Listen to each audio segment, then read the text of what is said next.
Dios les bendiga. Soy el pastor Gilberto Gutiérrez, profesor del Seminario Teológico La Gran Comisión. Esta es la clase de homilética. El subtítulo, recuerdan ustedes, es Con el fin de transformar. Esta es la cátedra 1. Todas las cátedras se llamarán iniciando con la palabra asegúrate de, o las palabras asegúrate de. En este caso, cátedra 1, asegúrate de ser un discípulo. Aquella persona que va a ser usada por Dios para predicar, sea un predicador que se dedique a eso constantemente o sea una persona, un miembro de la iglesia que de vez en cuando predica, debe tener una primera base en su vida, debe ser un discípulo. En la Biblia hay varias palabras que se usan para describir al cristiano, para describir a nosotros, a usted y a mí. La palabra cristiano, de hecho, es una de ellas. Déjeme ir por algunos de estos términos que se usan en la Biblia para referirse a nosotros, así muy velozmente. Hijo de Dios establece una relación entre Dios y nosotros en la que Él es Padre, sustentador, proveedor, guía. Nosotros somos hijos. Pero también se usa para nosotros la palabra mayordomo o ministro o administrador. Esta establece una relación en la que el Señor es dueño y nosotros solo somos administradores, o algo así como prestanombres, porque todo lo que tenemos, somos y sabemos le pertenece a Él, pero se lo administramos. También usa la palabra santos, la Biblia, para referirse a nosotros. En esto se establece una relación en la que Él es el soberano y nosotros somos el objeto de su elección. Él nos ha elegido. Y también hay una palabra, la más usada por todas, la palabra cristiano. Establece una relación en la que Él es modelo y nosotros somos imitadores, porque cristiano quiere decir Cristito o Cristo pequeño, algo así. Y la palabra discípulo no es la más usada, tristemente, pero debería ser la más usada porque es la más significativa. Establece una relación en la que Él es maestro y nosotros somos aprendices, alumnos, es decir, discípulos. Y sí, resulta que ustedes y yo, si vamos a ser predicadores, hemos de ser discípulos. ¿Pero qué es eso?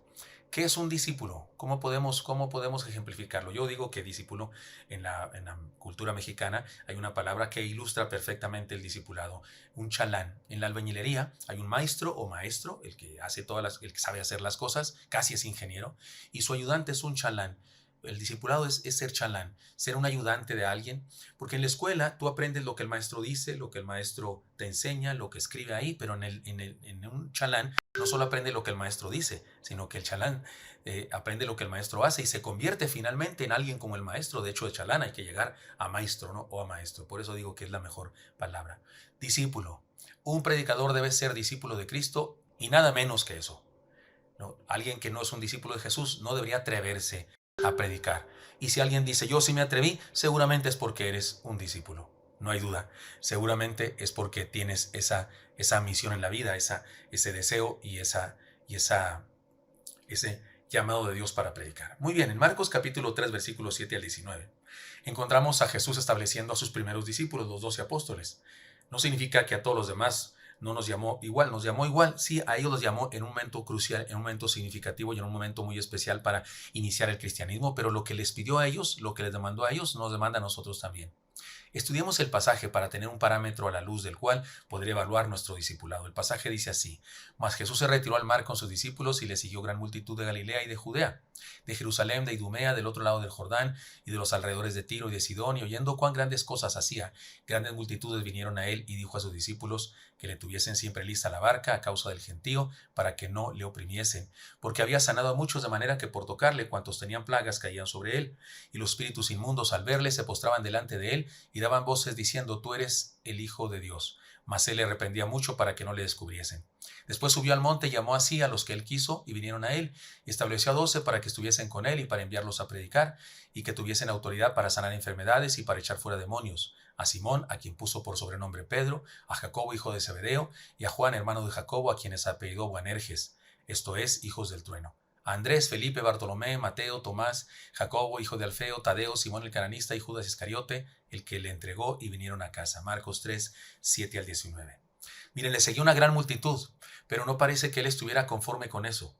Pide a sus discípulos que le tengan lista una barca a causa del gentío. Parecería que no es el Jesús que ustedes y yo hemos estudiado. Porque ¿cómo? ¿Se quiere alejar de la gente? Si conocemos a Jesús como el que se acerca a la gente, ¿qué está pasando? Siempre hemos entendido que Él está interesado en las personas. El problema no era que no amara a las personas, el problema era que muchos le seguían por razones equivocadas y pensaban que Él caminaba hacia el imperio, cuando en realidad caminaba hacia la cruz. Creían que estaba a punto de destruir a los gentiles y en realidad estaba a punto de dar su vida por ellos. Pensaban que solo habría días de fiesta e ignoraban que habría días difíciles de dolor y muerte. Otros más solo le seguían porque les daba de comer, se los dijo. Ahí en el capítulo 6 del Evangelio de Juan se los dijo, ustedes solo me siguen porque quieren, porque les di de comer. Le seguían, algunos le seguían porque tenían curiosidad, porque hacía milagros y estaban impresionados. Algunos le seguían por morbo, podemos decirlo. Se dice que en una ocasión se le preguntó a un prestigiado maestro, oiga maestro, fulano de tal, el nombre de un alumno, me dijo que fue alumno suyo, ¿es cierto? El maestro le dio una respuesta contundente. Le dijo, mire, puede que haya asistido a mis clases, pero nunca fue uno de mis alumnos. Me gusta esa idea. Jesús podía decir eso de muchos.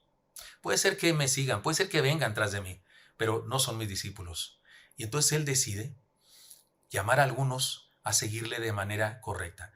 Sé que, déjenme hacer un paréntesis, sé que muchos de ustedes, si son miembros de la Iglesia Bautista Oreb, y sé que muchos de ustedes lo son, han tomado esta clase en el discipulado inicial de nuestra iglesia que se llama Curso de Membresía. Y también sé que algunos de ustedes que asisten regularmente a Oreb estuvieron conmigo cuando predicamos este pasaje precisamente. Pero quiero decirles una cosa, si el Señor está haciendo que tú lo escuches por segunda vez o lo escuches por tercera vez, tal vez es porque Él quiere que tú y yo tomemos una decisión y esta vez sí seamos sus discípulos.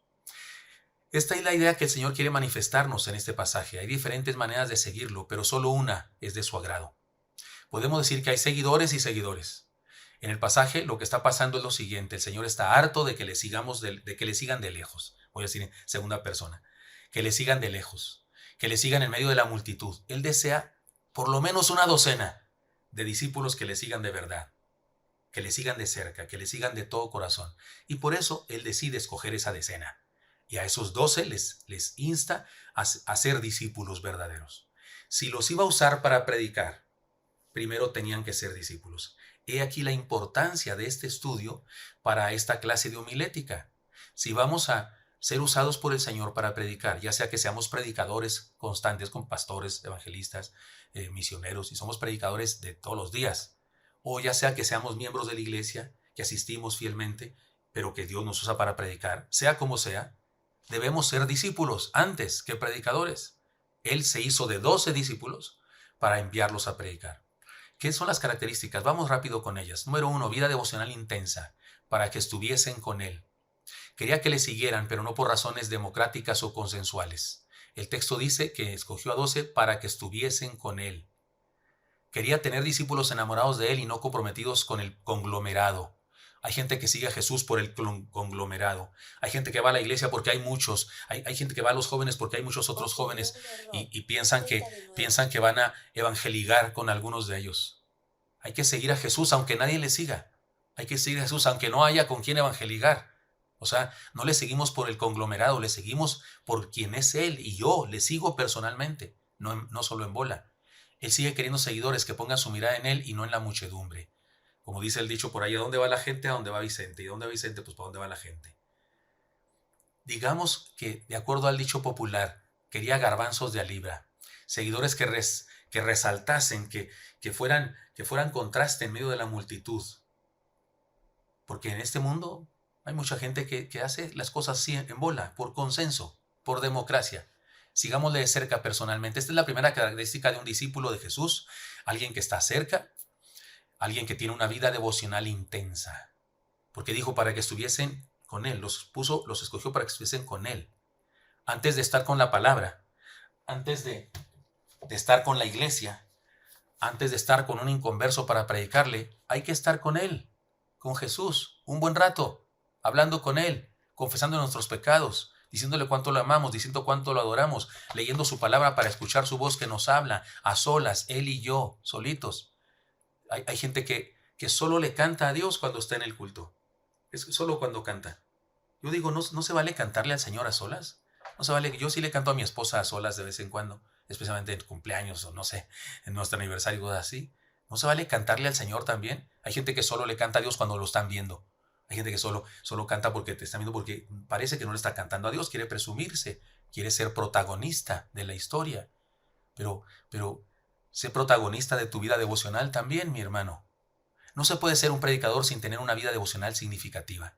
Si alguien predica sin haber estado en comunión con la palabra viviente, que es Jesús, porque Él es palabra viviente, predicará su pura teoría. Pura teoría. Es decir, que antes de afanarte en la obra del Señor, debes concentrarte en el Señor de la obra. Así oró mi maestro Donaldo Sims cuando me gradué por segunda vez en el seminario. Él dijo, mandamos a los muchachos a la obra del Señor, pero antes deberíamos ponerlos en las manos del Señor de la obra. Me gustó eso.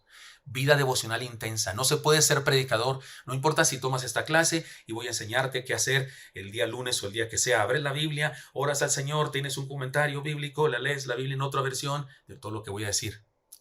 Tú lo puedes aprender y puedes recibir toda la teoría y a lo mejor lo haces muy bien. Pero si no tienes una vida devocional intensa, lo que vas a hacer no es predicar la palabra del Señor. Va a ser otra cosa. No sé, dar un discurso, una perorata, una verborrea. Vas a decir palabras que no estás viviendo. Número 1, para ser un predicador, vida devocional intensa. Segundo lugar, vida congregacional sana. Él estableció a 12 y escogió a 12. Y podemos leer la Biblia, la lista entera. Son muchos nombres diferentes entre sí. Si hay un grupo heterogéneo en este mundo, es el grupo de los discípulos de Jesús, los 12. Pedro, extrovertido, dinámico, apasionado, siempre contestaba las preguntas de presente maestra, el que siempre contestaba. Andrés, su hermano, no sabemos ni cómo era porque era absolutamente, no sabemos cómo era. Era tal vez muy serio, muy tímido. Lo he dicho yo, me han oído en los cultos a los que son de Oreb, decir que cuando llegaba a una fiesta Andrés, el que lo conocía, su vecino de al lado, decía, ya llegó Andrés. Los demás que no lo conocían porque no eran vecinos de al lado, decía, ¿cuál Andrés? Y hasta que decía el hermano de Pedro, todos decían, el hermano de Pedro, porque Pedro era el extrovertido, el conocido, era el arroz de todos los moles, era el que cualquier fiesta estaba en el centro, era tal vez carismático, y Andrés no tanto. Pero los dos estaban juntos en el discipulado. Juan y su hermano Jacobo merecieron el nombre de hijos del trueno. ¿Recuerdan cuando dijeron al Señor, Señor, y si oramos para que descienda fuego del cielo y los destruya? Eran tremendos. Alguna vez le pidieron al Señor por medio de su mamá que cuando viniera en su reino lo pusiera uno a la derecha y otro a la izquierda. Algunos pensarían que hasta eran egocéntricos o les gustaba aquello de ser famosos. Pero están en el grupo del Señor. Son diferentes a Pedro, diferentes a Andrés, seguramente diferentes entre ellos también, aunque no percibimos en los evangelios sus diferencias porque no se habla tanto de cada uno. Judas Iscariote era el grupo también, el que lo traicionó. Todos eran diferentes, pero sin duda la diferencia más grande que existía era entre Simón el cananista, un revolucionario, uno que posiblemente era parte de una secta de revolucionarios que querían hacer una política en contra del Imperio Romano, y Leví Mateo, uno que se había asociado con los romanos. Esta seguramente era la diferencia más grande. Uno de izquierda absoluta, extrema izquierda, y el otro de extrema derecha. ¿Se los imaginan juntos haciendo alguna diligencia que el Señor les ordenaba? Hermanos míos, y podemos seguir hablando de todos los demás, no tenemos muchos elementos para identificar la personalidad de todos ellos. Tendríamos necesidad de aquí un psicólogo que nos viniera y nos dijera, pero necesitaríamos tener muchos datos cerca de ellos y no los tenemos. Pero es un hecho que eran diferentes. Igual que una iglesia, igual que cualquier grupo de jóvenes cristianos, igual que cualquier grupo de mujeres cristianas o de varones cristianos. Somos diferentes. Y el Señor los puso juntos, distintos pero juntos, unidos por Él, como Él mismo profetizó. Cuando el Hijo del Hombre se ha levantado, a todos atraeré a mí mismo. El cristianismo no es para solitarios y aquellos que seguimos al Señor. Hemos de integrar a nuestra vida un alto grado de longanimidad, amor, comprensión, es decir, el fruto del Espíritu Santo que dice Gálatas 5, 22 y 23. Porque hemos de integrar a nuestra vida la virtud de tener puertas abiertas, brazos abiertos para los demás. Los quisquillosos, los que les molesta a estos por esta característica y le molestan a estos otros por esta otra, pues difícilmente van a tener una vida congregacional sana. Si ahora mismo, mi hermano, adulto, joven, chico, grande, mediano, como sea tu edad, si ahora mismo tú reconoces que tienes serios problemas con otras personas, hay gente la que no te gusta, de la iglesia, de tu grupo, eres varón de tus varones, eres mujer de las mujeres, eres joven de los jóvenes, o de la iglesia cualquiera, si hay personas con las que no te puedes ver, personas a las que no les hablas, personas que te molestan nomás de verlas, personas que te revuelven el hígado, lo que sea, seguramente tienes un problema que debes resolver antes de creerte predicador, antes de querer predicar. Un predicador es un discípulo y un discípulo tiene una vida devocional intensa, comunión con el Señor diaria y tiene vida congregacional sana. Escogió a 12, dice el pasaje. No dice escogió a uno, dice escogió a 12. Hizo un grupo de personas, una comunidad de personas, su comunidad local, su zarza, algo así como su grupo celular. Eso es importante. Allí en Gálatas 5:22 dice, mas el fruto del Espíritu es amor, gozo, paz, paciencia, benignidad, bondad, fe, mansedumbre, templanza. Todas estas cosas que dice acerca del amor, porque me parece que es el amor visto de muchas maneras, hablan de la habilidad de un ser humano para relacionarse con amor, gozo, paz, paciencia, benignidad, bondad, mansedumbre, templanza, fe, mansedumbre, templanza. No se puede ser un predicador cuando se está enojado con la comunidad de fe o con algunos de la comunidad de fe. No se puede tener un ministerio de predicación cuando se tiene amargura y dolor por cosas que hemos sufrido en la iglesia.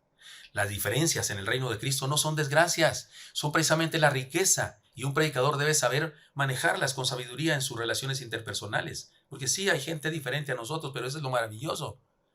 Como veremos más adelante en otro capítulo, la fuerza moral, la motivación y la pasión del predicador emanan en muchos sentidos de sus relaciones interpersonales. Es porque tenemos relaciones interpersonales sanas que tenemos fuerza para predicar. Cuidado, cuidado con cualquiera. El nivel que sea de discípulos, sea líder, no sea líder, cuidado con cualquiera, que hace diferencia, que divide las personas, que las cataloga los unos y los otros, los fifís y los chairos, o yo que sé, o los de arriba, o los de abajo, o los así. Cristo no hizo eso. Cristo llamó a 12 personas absolutamente distintas. Llamó a 12 personas con características diversas y las puso juntas para demostrar que así es su iglesia. Su iglesia es una comunidad así heterogénea. Para ser un predicador que Dios usa hay que tener una vida congregacional sana. Cualquiera puede andar de ciudad en ciudad, de país en país, de iglesia en iglesia predicando teoría. Puede incluso tener un solo sermón y repetirlo cada lugar, pues, o puede tener 5 sermones para predicarlos durante una semana completa, o 7 sermones para que sea más completa. Pero para ser predicador hay que tener una sana vivencia comunitaria, una vivencia de amor. ¿Cómo se para uno? Imagínate en tu grupo de mujeres, o en tu grupo de varones, o en tu grupo de jóvenes, o en la iglesia, nos paramos a predicar y está sentado alguien ahí que ofendí yo y no le he pedido perdón. Ahora, si alguien se enoja contigo, es asunto de él. Dice la Biblia, en cuanto dependa de vosotros, estar en paz con todo el mundo. Pero si soy yo el que ofendí, yo pido perdón. Si soy yo el que hice algo, yo pido perdón porque quiero restaurar esa relación. Y si no hago nada, ¿con qué derecho me paro ahí a predicar palabra de Dios? No es palabra de Dios, es teoría nada más. Vida congregacional sana. Y en tercer lugar, un predicador debe asegúrate de ser un discípulo. Y un discípulo es una persona que tiene una vida devocional intensa, una vida congregacional sana. Y número 3, tiene una vida social productiva. Luego dice, ahora sí dice, para enviarlos a predicar y que tuviesen autoridad para sanar enfermedades y para echar fuera demonios. Un discípulo tiene una vida que deja huella. Ese tipo de cristiano que se aísla de la gente inconversa y que se comporta intransigentemente con ellos, que piensa que creen diferente y por eso no se quiere juntar con ellos, no es un discípulo de Jesús. Un discípulo tiene una vida que deja huella. Un discípulo de Jesús en su escuela es el cristiano más confiable. Es buena gente. Cae bien, no tiene por qué caer mal. Yo sé que puede haber compañeros y maestros que son contrarios a la fe cristiana y a los cuales puedo caer mal por cristiano. Pero si les caigo mal por cristiano no hay problema. Pero el problema es cuando les caigo mal por sangrón. Porque hay cristianos que no se llevan con otros por sangrones, por elitistas, por soberbios. Y eso no es correcto. Un discípulo tiene una vida que deja huella. Un discípulo está entre la gente y su influencia se deja sentir sobre quienes le rodean. En este mundo necesitado y enfermo, la presencia de un discípulo resulta en una influencia sanadora y liberadora. Ahora, no se trata de un cristiano que se mezcla con el mundo y que hace lo que hacen los del mundo para llevarse bien. No, es un cristiano hecho y derecho, pero su comportamiento impacta a los que le rodean. Este es el plan de Jesús en el discipulado.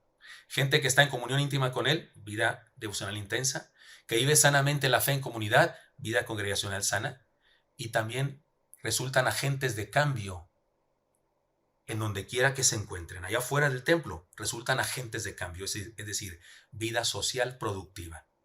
Son gente que produce discípulos, gente que produce ganas de venir al templo. Si nunca en tu vida has traído a alguien a la iglesia, amigo tuyo, compañero tuyo, pariente tuyo, sería bueno pensar en eso ahora mismo muy seriamente, porque un predicador eso debe hacer. Un predicador predica para acercar a la gente a Dios, para acercar a la gente a la fe, para ingresar a la gente a la iglesia. Si nunca lo ha hecho en forma personal, con su mejor amigo, con su mejor amiga, con su vecino, con su pariente, si nunca lo ha hecho, ¿cómo lo va a hacer con una multitud? Vida social productiva es indispensable para ser un discípulo, porque es indispensable ser un discípulo para ser un predicador. Las cosas no siguen igual en ningún lado si un discípulo de Jesús se hace presente, que eso sea una realidad en tu vida. Un predicador es una persona que deja huella con su vida, no solo cuando predica, deja huella con su vida, no solo cuando predica. Su relación con su Maestro Jesús y su integración comunitaria le permiten ser una persona de influencia positiva donde quiera que viva. Algunos dan por hecho que ser cristiano es lo mismo que ser discípulo, pero a la luz de este pasaje podemos notar que hay una gran diferencia. El texto dice, que Jesús estableció a 12 porque ya no quería contar solamente con una gran multitud que le seguía así por conglomerado, por consenso, y se dijo, por lo menos 12 quiero tener que me sigan de todo corazón, y se establece a 12 para que estuviesen con él. Fueron 12, vida congregacional, y para enviarlos a predicar. He aquí 40 diferencias. Yo he acumulado, porque he encontrado diferentes sermones y conferencias de personas que han hecho diferencia entre discípulo y creyente, y las he juntado y he conseguido 40 diferencias entre discípulo y creyente. Vamos a verlas entre creyente y discípulo. Solamente así de pasada, tú las puedes repasar después y analizarte a ti mismo, porque esta clase es para nosotros. Esta clase es un desafío a nosotros, a ti y a mí. Asegúreme yo de ser discípulo para ser un predicador. El creyente espera panes y peces, el discípulo es un pescador. El creyente lucha por crecer, el discípulo lucha por reproducirse. El creyente se gana, el discípulo se hace. El creyente depende de la leche espiritual para sobrevivir. El discípulo está crecido y maduro, listo para servir. El creyente gusta del halago y el reconocimiento. El discípulo gusta del sacrificio vivo. El creyente entrega parte de sus ganancias. El discípulo entrega su vida entera. El creyente cae en la rutina. El discípulo es un revolucionario. El creyente busca que le animen. El discípulo procura animar a otros. El creyente espera que le asignen tareas. El discípulo está siempre listo para asumir responsabilidades. El creyente murmura y reclama. El discípulo obedece y se niega a sí mismo. El creyente para servir depende de las circunstancias. Si hace frío, si no hace frío, etc. El discípulo aprovecha las circunstancias para ejercer su fe.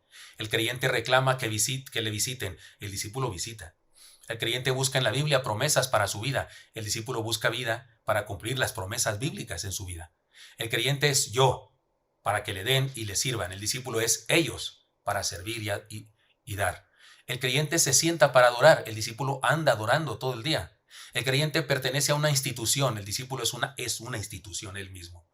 Para el creyente, la unción del Espíritu Santo es una meta. Para el discípulo, la unción del Espíritu Santo en su vida es el punto de partida. El creyente está para sumar. El discípulo está para multiplicar. El creyente tiene la visión de la comunidad. El discípulo tiene la visión del mundo, alcanzar al mundo. Los discípulos del primer siglo trastornaron al mundo. Los creyentes del siglo XX son trastornados por el mundo. Los creyentes esperan milagros. Los discípulos obran milagros. Dios a través de ellos, por supuesto. El creyente es un gasto, es un consumidor en la iglesia. El discípulo es una inversión y es un proveedor en la iglesia. Los creyentes se ganan para llenar el templo. Los discípulos se hacen para conquistar al mundo. Los creyentes son fuertes como soldados acuartelados. Los discípulos son soldados invasores. Los creyentes cuidan las estacas de su tienda. Los discípulos ensanchan el sitio de su cabaña, como dice Isaías. El creyente hace hábitos. El discípulo rompe moldes y tradiciones. El creyente sueña en la iglesia local. El discípulo entrega para lograr la iglesia real, la iglesia de Jesús. El creyente, su meta es llegar al cielo. El discípulo, su meta es ganar almas para el cielo. El creyente maduro se hace discípulo finalmente. El creyente maduro se hace discípulo finalmente. El discípulo maduro asume ministerios del cuerpo de Cristo. El creyente necesita de campañas y música para animarse. El discípulo vive en campaña porque está animado todo el tiempo. El creyente agoniza sin morir, pero ahí anda agonizando. El discípulo muere y resucita para dar vida. Muere, por supuesto, en Cristo, como dice Pablo. El creyente espera un avivamiento. El discípulo es parte del avivamiento. No lo espera, él es parte del avivamiento. El creyente, aislado de su congregación, se queja de no tener ambiente. El discípulo crea ambiente para formar una congregación donde quiera que lo pongas. El creyente parece que se le prometió una almohada. El discípulo sabe que tiene una cruz que cargar. El creyente es miembro, el discípulo es siervo. El creyente se enreda en la cizaña del diablo. El discípulo sabe bien sus artimañas y no se deja confundir por el diablo. El creyente es ojalá. El discípulo es heme aquí. El creyente es valioso. El discípulo es indispensable. El creyente quizá predique el evangelio. el discípulo hace discípulos predicando el Evangelio. Y 40, para el creyente Jesús es su Salvador. Para el discípulo Jesús es su Señor. Todo discípulo es un creyente. Porque sí, un discípulo cree, pero no todo creyente es un discípulo. Si quieres ser un predicador, asegúrate de ser un discípulo. Esta es la primera parte, esta es la primera cátedra. Asegúrate de ser un discípulo. Pero no acaba aquí la instrucción de hoy. Voy a abordar otra parte que me quedó pendiente en la introducción y voy a abordarla aquí para que la escuches, porque esta cátedra debe ser por lo menos de 1 hora y llevo apenas 26 minutos, algo así. Y ahí te va lo que nos dejamos pendiente. Eso es otro tema ahora. No pierdas de vista la cátedra. Asegúrate de ser un discípulo. Pero aquí va parte de la introducción que nos faltaba. La necesidad actual de una predicación sana. ¿Por qué dar una clase de homilética? ¿Por qué tomar una clase de homilética nosotros ahora? Por supuesto, porque si queremos predicar tenemos que saber cómo hacerlo, pero hay más razones que eso. Hay una razón de peso muy importante aquí que quiero compartirte. Reflexionemos y apliquemos esto al estudio de un pasaje de la Biblia. Todo lo que dijimos en la introducción la semana pasada, el sábado pasado, acerca de lo que es la predicación. Vamos a ahora volcarlo, eso que aprendimos acerca de lo que es un sermón y qué debemos hacer para predicar esas cosas. Vamos a aplicarlo, vamos a estudiarlo a la luz de este pasaje. Dice así la palabra del Señor, es palabra del apóstol Pablo a Timoteo, 2 Timoteo 4, 1 al 4, dice así. Te encarezco delante de Dios y del Señor Jesucristo, que juzgará a los vivos y a los muertos en su manifestación y en su reino, que prediques la palabra, que instes a tiempo y fuera de tiempo, redarguye, reprende, exhorta con toda paciencia y doctrina, porque vendrán tiempos cuando no sufrirán la sana doctrina, sino que teniendo comezón de oír, se amontonarán maestros conforme a sus propias concupiscencias, y apartarán de la verdad del oído, y se volverán a las fábulas. Pero tú, sé sobrio en todo, soporta las aflicciones, haz obra de evangelista, cumple tu ministerio. 2 Timoteo 4, 1 al 4, palabras de un viejo lobo de mar, por así decirlo, un viejo pastor, no inglés, pero un viejo pastor judío, el apóstol Pablo, a un nuevo pastor, a un joven del mundo grecorromano que está incursionando en el ambiente del pastoreo y de la predicación y le da estas enseñanzas. Qué tremenda exhortación paulina a un pastor y o predicador. Analicemos la parte por parte. Esta encomienda del apóstol Pablo comienza con la declaración de una orden apasionada. La palabra que se traduce te encarezco, así comienza, te encarezco delante de Dios. Esa palabra te encarezco es un derivado de la palabra mártir. La palabra que se traduce mártir, que es igualito, mártir en griego se pronuncia igual, pero esa palabra mártir, que significa testigo en nuestro español, es una palabra que se relaciona con esto te encarezco. O sea, te encarezco y mártir tienen la misma raíz en el griego. Algunos la traducen, te encarezco, de esta manera, testifico solemnemente. Como que Pablo dice, testifico solemnemente. Y Pablo lo hace aún más serio cuando lo convierte en una especie de juramento, al añadirle, te testifico solemnemente, y luego le añade, delante de Dios y del Señor Jesucristo, que juzgará a los vivos y a los muertos en su manifestación y en su reino. Oiga, eso está grueso, eso está tremendo. O sea, lo que le va a encargar Pablo a este predicador joven es muy serio. O sea, te encarezco, testifico encarecidamente, apasionadamente delante del Padre, y se avienta toda esta frase, habla, o sea, lo que está diciendo Pablo es que lo que va a decir es muy, muy grueso, muy serio. Otras versiones traducen así, te doy este solemne encargo, la NBI así traduce.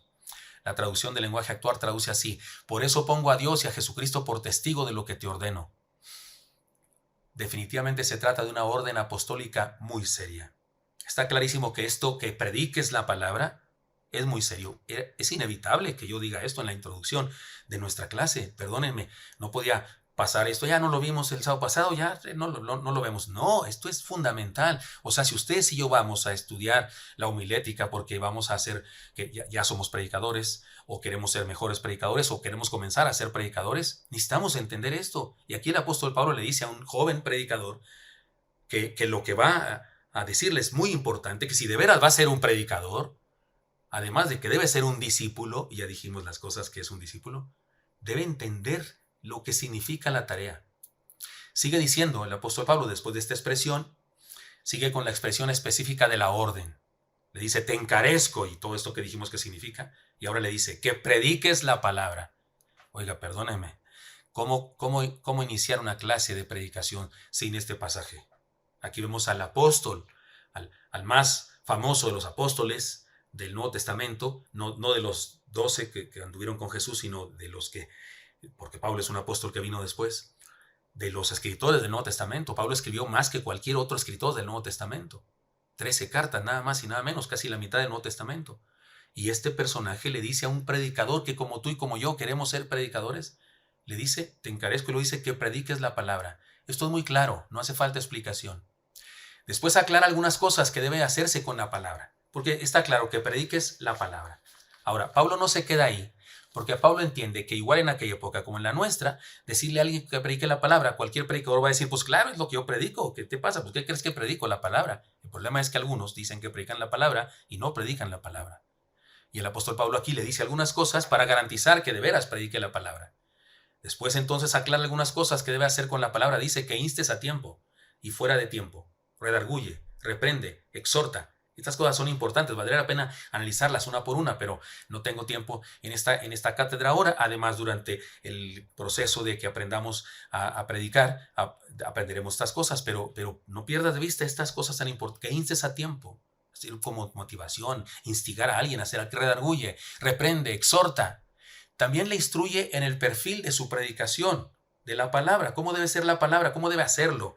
Y dice, con toda paciencia, o sea, confiando y esperando en Dios. Un predicador predica confiando en que, como el sembrador que lanza las semillas, y pues él no puede hacer que surjan, él no puede hacer nada después de aventar la semilla para que la semilla pues aflore, salga la raíz, y luego confía en que el sol, el viento, el agua, la lluvia, en otras épocas cuando no había situaciones de riego y esas cosas, pues tiene que confiar en que va a pasar algo. Un predicador predica así, con paciencia, con esperanza en Dios. Y luego dice, y doctrina, cuidado con la verdad. He aquí un asunto muy importante para todos nosotros.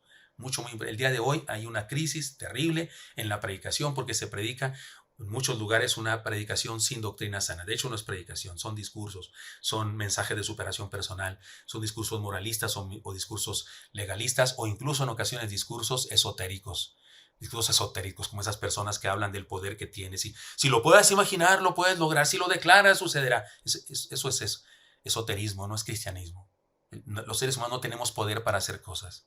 Los que hacen conjuros. Declaro por la sangre, no sé, construimos murallas. ¿Quién puede construir murallas? Eso es brujería. Dios es el que hace las cosas. Usted y yo nomás oramos a Dios, pedimos a Dios. Cuidado. Predicamos confiando y esperando en Dios, pero lo que predicamos es sana doctrina. Cuidado con esto. Después le aclara con precisión la razón de su apasionada orden. Porque le dijo, te encarezco, o sea, testifico solemnemente delante de Dios y del Señor Jesucristo, y que juzgará a los vivos y a los muertos. Esa frase así, tan grande. Ahora le dice la razón, porque le habla tan profundamente, tan solemnemente. Le dice, porque habrá tiempos de apostasía. El texto, versículo 3 dice, porque vendrán tiempos cuando no sufrirán la sana doctrina. ¡Qué tremendo! Gente que no soporta la verdad de Dios, ni el evangelio sencillo de la palabra. Eso dice. Dice, porque vendrán tiempos cuando no sufrirán. Es una palabra griega que se traduce al español sufrirán, pero significa no soportarán, no tolerarán la sana doctrina. Hay gente en este mundo que no tolera la sana doctrina, le molesta la sana doctrina. Les gusta la doctrina que les enseñaron y torcida, y luego viene a una sana doctrina y les molesta la sana doctrina. Por ejemplo, este asunto de las declaraciones, cuando yo hablo en contra de esta práctica, que no es una práctica bíblica, el apóstol Pablo nunca declaró sanidad sobre su aguijón en la carne. Algunos de los que creen en esas cosas, los neocarismáticos que creen en eso de las declaraciones, que se pregunten, ¿por qué Pablo nunca se declaró sano cuando tenía un aguijón en la carne? ¿Por qué no hay uno solo ejemplo en la Biblia de que algún apóstol, alguien haya declarado sanidad sobre alguien? Nunca se declaró sanidad nunca hubo tal cosa. Pidieron a Dios, Señor, te pido que hagas esto. Suplicaron a Dios y se hicieron milagros, pero no por la palabra de uno, sino por el poder de Dios. Y hay gente que cuando escucha eso se enoja conmigo, porque hay gente que no sufre, no soporta la sana doctrina. Le gustan sus fantasías, le gustan sus leyendas, le gustan sus enseñanzas emocionalistas, sus herejías, le gustan mucho y no sufre, no soporta la sana doctrina. Qué tremendo. El apóstol Pablo ya en el primer siglo sabe que existe tal cosa. Imagínense nuestro tiempo. Gente que no soporta la verdad de Dios ni el evangelio sencillo de la palabra. También le dice otra razón para predicar de esta manera. Habrá tiempos de efervescencia religiosa. Dice, sino que teniendo comezón de oír. Sino que teniendo comezón de oír. Se trata de gente con un apetito feroz por escuchar cosas que le endulcen los oídos. Se trata de gente con un apetito feroz.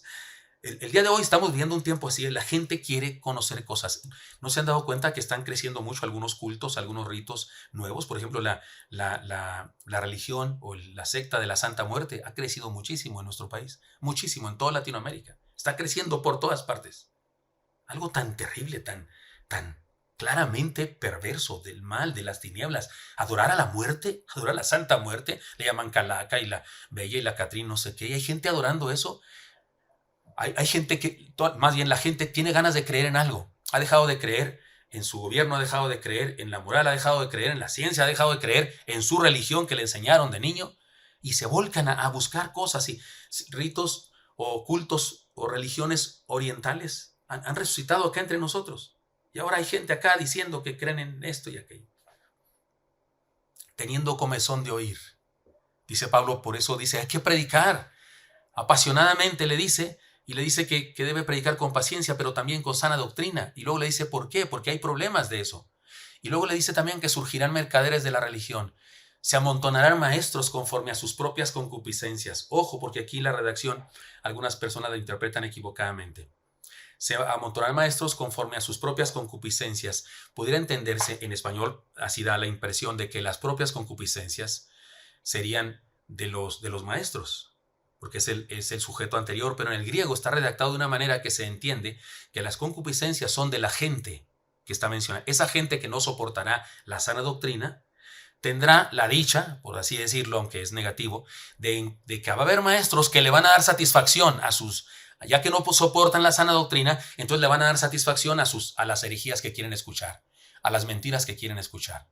Y habrá maestros que enseñarán conforme a las concupiscencias de la gente. Concupiscencias es una palabra muy compleja en el griego que significa malos deseos, deseos engañosos o pasiones malavidas o pasiones non santas.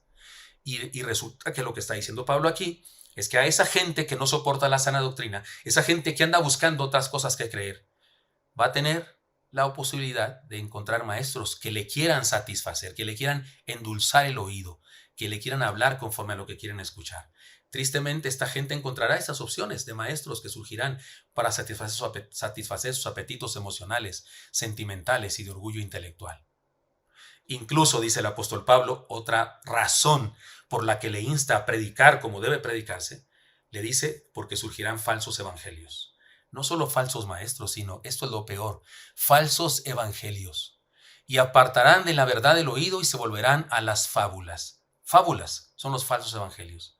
He aquí una declaración de la apostasía y o la depravación religiosa que vivimos ahora mismo. El día de hoy vivimos esto. Si en el primer siglo, que la población mundial era menor y los cristianos eran mucho menos que los que somos ahora, ya había este problema, ¿cuánto más ahora que a través de la internet se puede globalizar cualquier herejía, cualquier insensatez que se dice en el mundo? Esto está pasando ahora.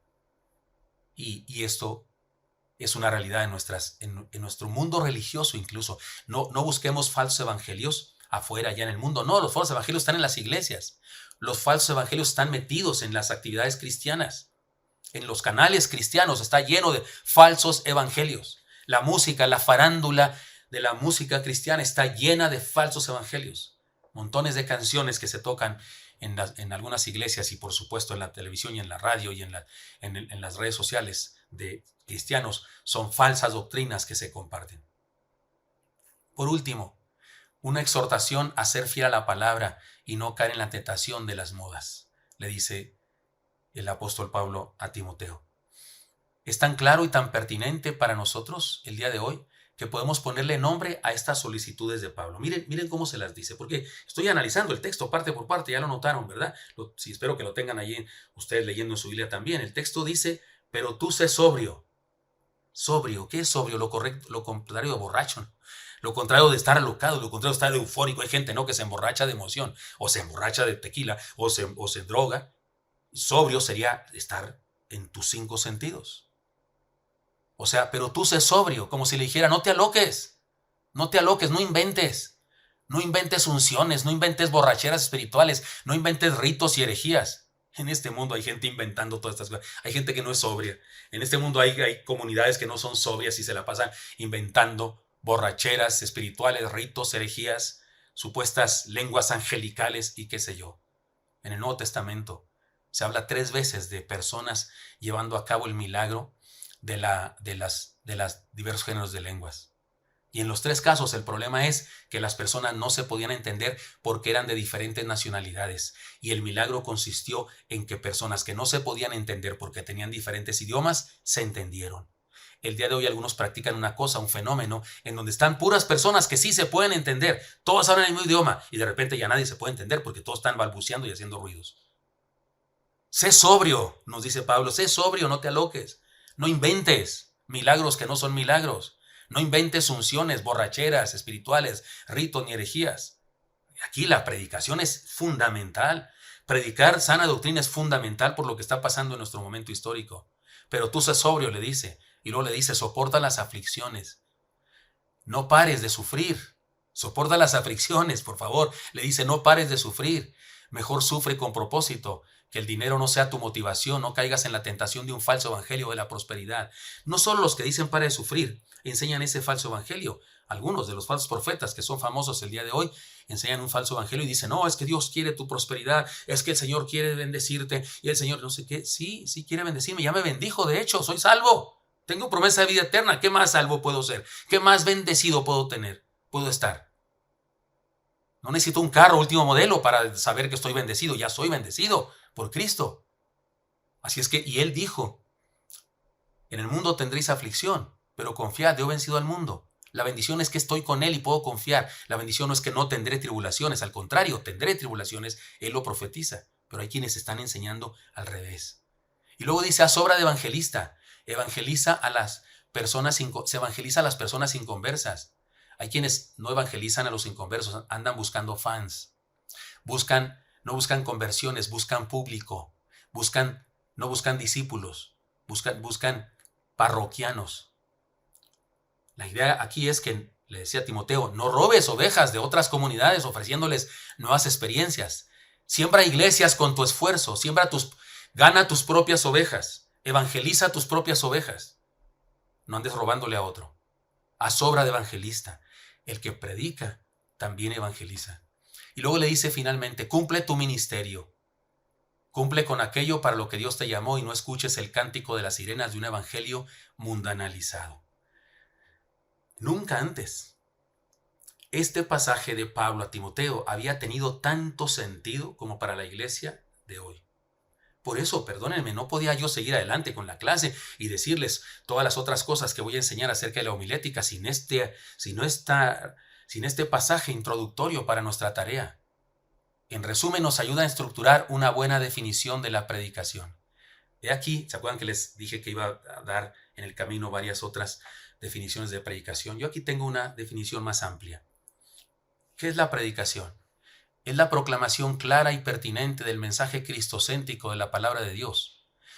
Por medio de un cristiano y todo lo que él es, todo lo que tiene y todo lo que sabe, a otros seres humanos con el propósito de transformar sus vidas. Esto es predicación, a la luz de lo que hemos estudiado hasta ahora y a la luz de este pasaje en particular. Y para hacer caso a la orden de Pablo, que le dijo a Timoteo, he aquí algunos consejos, 6 consejos y un desafío. Con la letra B de la palabra Biblia, diremos lo siguiente: busquemos el mensaje cristocéntrico de la palabra. Hizo además Jesús muchas otras señales en presencia de sus discípulos, las cuales no están escritas en este libro, pero estas se han escrito para que creáis que Jesús es el Cristo, el Hijo de Dios, y para que creyendo tengáis vida en su nombre. Juan 20:30. Toda la Biblia habla de Cristo, hermanos amados. El propósito de la Biblia es cristocéntrico. La predicación debe ser bíblica y eso significa cristocéntrica. Podemos decir que así predicaba el Señor mismo. Así le predicó a los caminantes de Maús. ¿Se acuerdan cómo les dijo? Y comenzando desde Moisés, miren lo que dice este texto, y comenzando desde Moisés y siguiendo por todos los profetas, les declaraba en todas las escrituras lo que de él decían. Les enseñó de Génesis hasta Malaquías. que es lo que estaba escrito en aquella época. Y lo que les dijo de Génesis a Malaquías fue lo que las escrituras decían de él. Podemos encontrar y compartir muchas enseñanzas en la palabra de Dios respecto a la sana administración de los bienes materiales, las relaciones familiares, el manejo de los pensamientos, sentimientos y emociones, pero no podemos pasar por alto que el propósito de la Biblia es que conozcamos a Cristo y seamos salvos por él. Así que, queridos hermanos, predicar es dar el mensaje del Evangelio en cada sermón. Un sermón que no da el Evangelio de Jesucristo no es sermón. Es una conferencia de superación personal tal vez. Es una conferencia de finanzas. Es una conferencia de psicología. Es una conferencia de alguna otra cosa, pero no es un sermón cristiano si no habla de Cristo, su Evangelio precioso. Con la letra I de Biblia, impartamos el Evangelio de la gracia, porque por gracia sois salvos por medio de la fe, y esto no de vosotros, pues es don de Dios, Efesios 2:8, siendo justificados gratuitamente por su gracia mediante la redención que es en Cristo Jesús, Romanos 3:24. El gran protagonista de la Biblia es Dios. El ser humano es un actor secundario. Exaltar al hombre en los sermones está en contra del mensaje central de la Biblia. Cuidado con los sermones humanistas que exaltan al ser humano en lugar de exaltar el poder de Dios. Me gustó, me encantó el sermón en la unión de jóvenes. Si usted no es un joven y no fue al culto porque no es un joven, del domingo pasado, el hermano Lalo predicó un excelente sermón en donde habló del zurdo de Benjamín, pero exaltó a Dios y dijo lo que el milagro se dio no fue porque era zurdo, no fue porque era muy listo, no fue porque las circunstancias, no fue por la torpeza de los guardias. Él dijo, fue Dios el que hizo el milagro. Me encantó ese sermón porque regularmente escucho sermones exaltando al personaje en lugar de exaltar a Dios. Lo más grave del asunto es la diferencia que hace una interpretación en los oyentes. Por ejemplo, si predicamos acerca de Gedeón y la minoría calificada, los 300, y decimos que eran los más valientes, los más listos, los oyentes salen del templo alabando a los 300 y dicen, hombre, alabados sean los 300 soldados de Gedeón. Qué bendición, qué listos, qué valientes los 300 soldados. Si predicamos de una minoría descalificada, bendecida por la gracia de Dios, los oyentes salen del templo alabando a Dios y diciendo gracias a Dios. Dios puede hacer lo que quiera, incluso con 300 ineptos. ¿Cuál prefiere usted? Hay quienes prefieren exaltar a los 300 y decir que eran los más valientes y que eran los más listos, y eso es mentira. El texto dice que Dios no quería que se exaltara a Israel contra él, diciendo, por nuestra mano hemos sido librados. Cuando alguien predica exaltando a los 300, va en contra del pasaje mismo. Aquí aprenderemos a predicar exaltando al Señor. Aprenderemos a predicar el Evangelio de la gracia, el Evangelio que viene, el poder es de Dios, no de nosotros. Si predicamos humanismo, exaltamos las virtudes de los héroes de la fe o los llamados grandes siervos de Dios. Los oyentes son impresionados por los logros ajenos y se minimizan a sí mismos al sentirse descalificados para hacerlo. No, pues claro, Moisés era Moisés. No, pues David era David.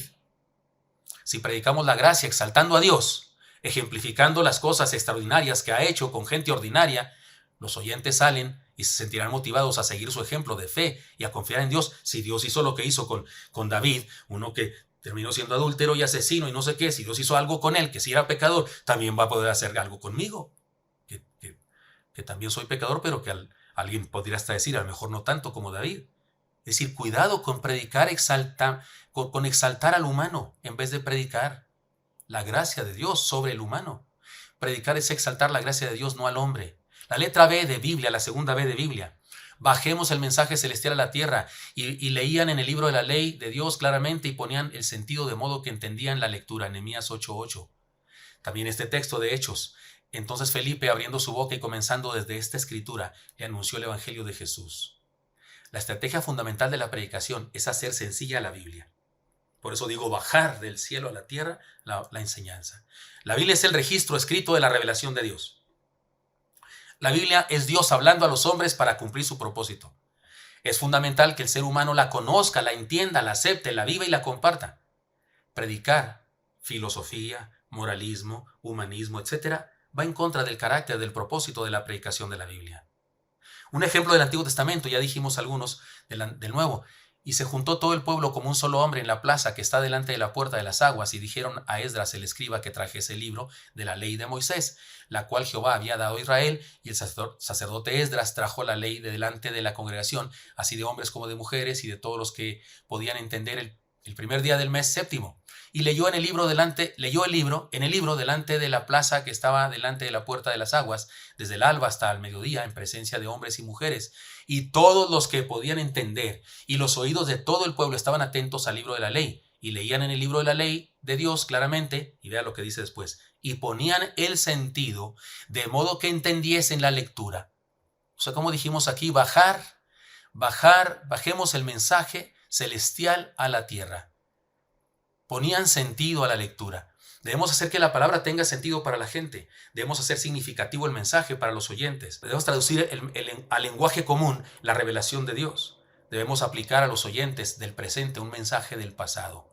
Por eso hablar palabras domingueras o hablar y hablar y hablar. Ya ahí sí me entienden, allá usted. No, ya dijimos que la predicación es comunicación. No ha predicado el predicador en tanto que la gente no ha entendido. Ahora un ejemplo del Nuevo Testamento. El pasaje de la Escritura que leía era este: como oveja a la muerte fue llevado, y como cordero mudo delante del que lo trasquila. Así no abrió su boca. En su humillación no se le hizo justicia, mas su generación, ¿quién le contará? Porque fue quitada de la tierra su vida.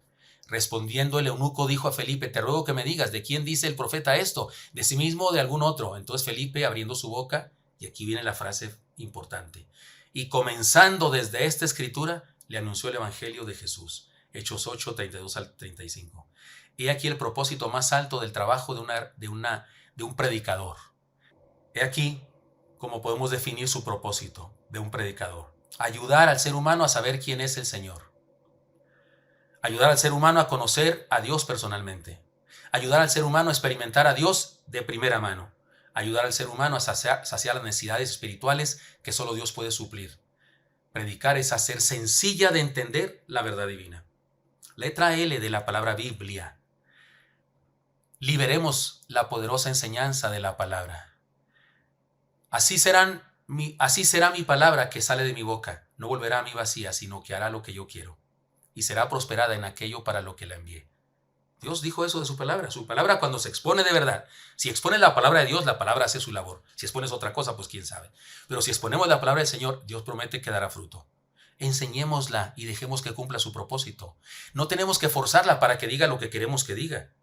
Ni debemos reducirla para que no ofenda a algunos, porque hay gente que no predica ciertas partes de la Biblia para no ofender a los que tiene como sus amiguillos o sus queridos o yo que sé, sus preferidos. No, si amas a alguien, predícale la palabra de verdad, aunque le duela.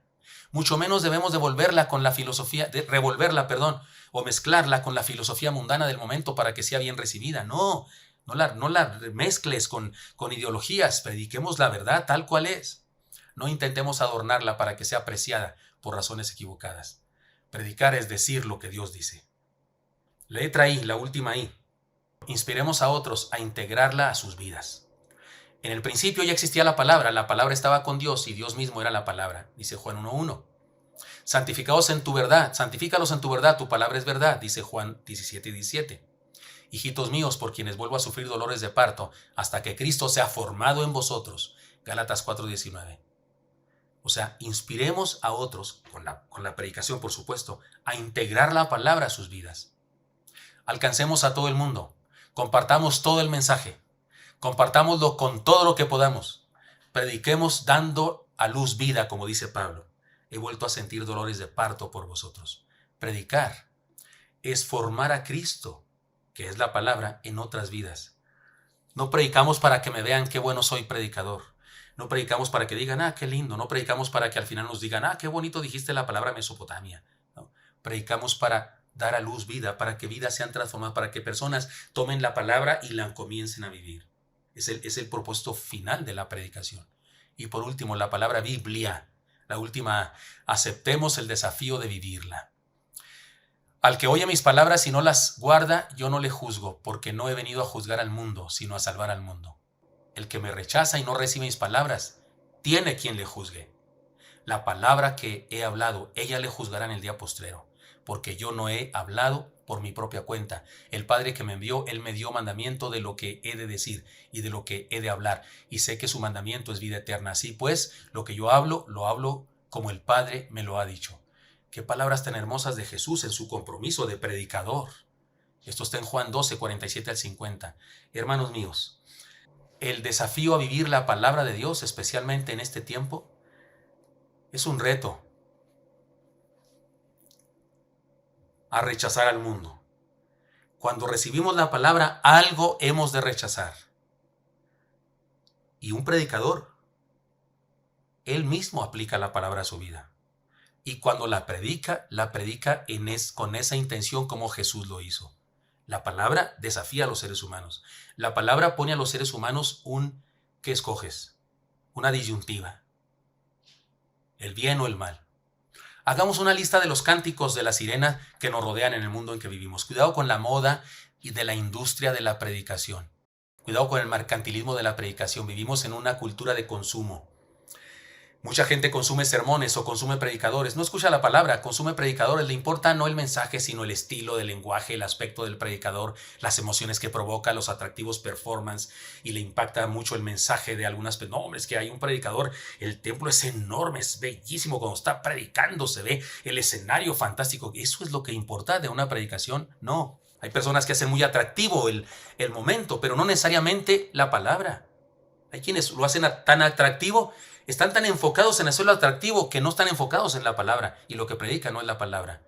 La predicación se reduce a un producto de consumo gobernado por el parámetro de las ventas y no por el mensaje de la palabra.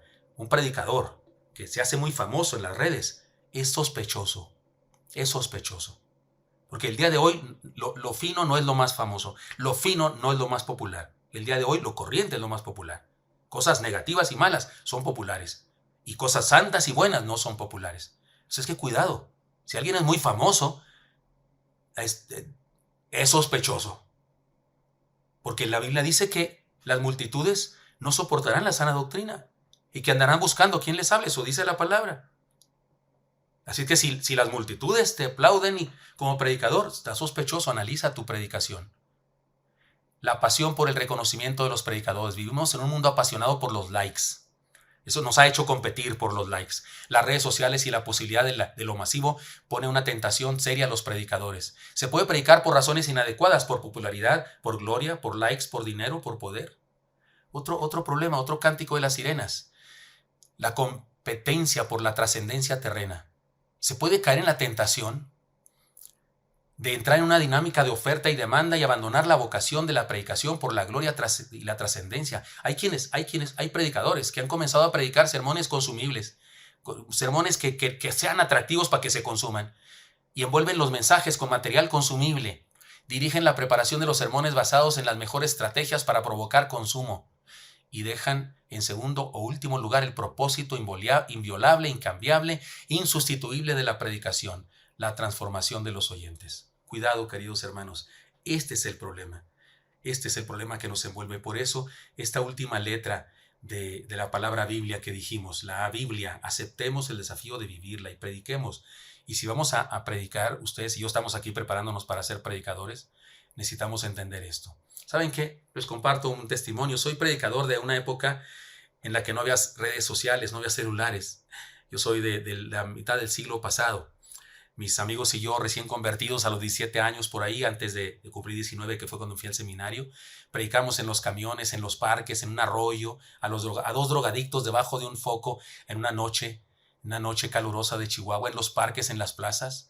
Nadie contabilizaba, cuando predicamos así, nadie contabilizaba el número de personas que nos habían escuchado, ni las decisiones, nadie las contabilizaba. Predicamos ahí y invitamos a la gente a levantar la mano y no andábamos preocupados por cuántos eran, ni para presumir si habían sido muchos o pocos. No existían likes ni dislikes, solo existía la pasión por predicar y la satisfacción de ver gente aceptando el mensaje y el evangelio.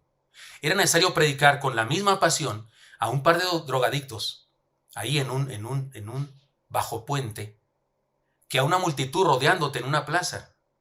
Y de la misma manera había que predicar con la misma pasión en un púlpito cuando te dejaban predicar. Yo muy temprano, el pastor de la iglesia donde fui miembro, cuando me convertí, muy temprano me dejó predicar desde el púlpito, un privilegio muy grande que yo tuve. Causé problemas ahí al hermano, porque los viejos ahí de la iglesia le dijeron que cómo era posible que me dejara predicar, porque iba yo medio greñudillo y porque llevaba un póster de un partido comunista para ilustrar algo, porque el póster era un despertador grandísimo, un despertador de esos que tienen campanas, y mi sermón se llamaba "Ya es hora de que despertemos del sueño", un pasaje de Pablo en Romanos. Y igual había que predicar ahí que a dos personas ahí en una calle. Tal vez por eso las tentaciones de la modernidad. me parecen tan evidentes, porque crecí en un ambiente diferente, crecí cuando no había las situaciones de likes ni nada de eso, no importaban. Tal vez por eso me parece tan evidente e identificable, tal vez por mi edad, por mis convicciones o por bruto, lo que tú quieras, este problema que les comparto. ¿Por qué preocuparse tanto por ser un objeto de consumo en el mundo? La predicación no está en competencia con, con, con otras cosas. La predicación es la predicación de la palabra. El predicador no tiene por qué estar en competencia de fama con otros predicadores. Sin embargo, de todo ello, he aquí mi conclusión y exhortación encarecida. Al estilo de Pablo. Les hago una exhortación encarecida al estilo de Pablo. Debemos regresar a lo básico, lo original, lo primero. El propósito de la predicación es la transformación de la gente. El contenido de la predicación es la palabra viva, Cristo mismo explicado en la Biblia. El Señor de la predicación es Dios, así que Él es nuestro parámetro para cumplir con nuestro ministerio. No nos preocupa otra cosa sino el parámetro de Dios. Por eso, hermanos míos, te encarezco delante de Dios y del Señor Jesucristo, que juzgará a los vivos y a los muertos en su manifestación y en su reino, que prediques la palabra. Y en esta clase vamos a aprender a hacerlo juntos. Pero comprometámonos que lo que queremos aprender es a predicar la palabra. Esta es la cátedra 1. De estas 2 porciones de la cátedra deben hacer su mapa mental, su informe o lo que quieran hacer. Son 2 porciones, un informe por cada una de ellas. Dios los bendiga, nos vemos el sábado. Hasta pronto.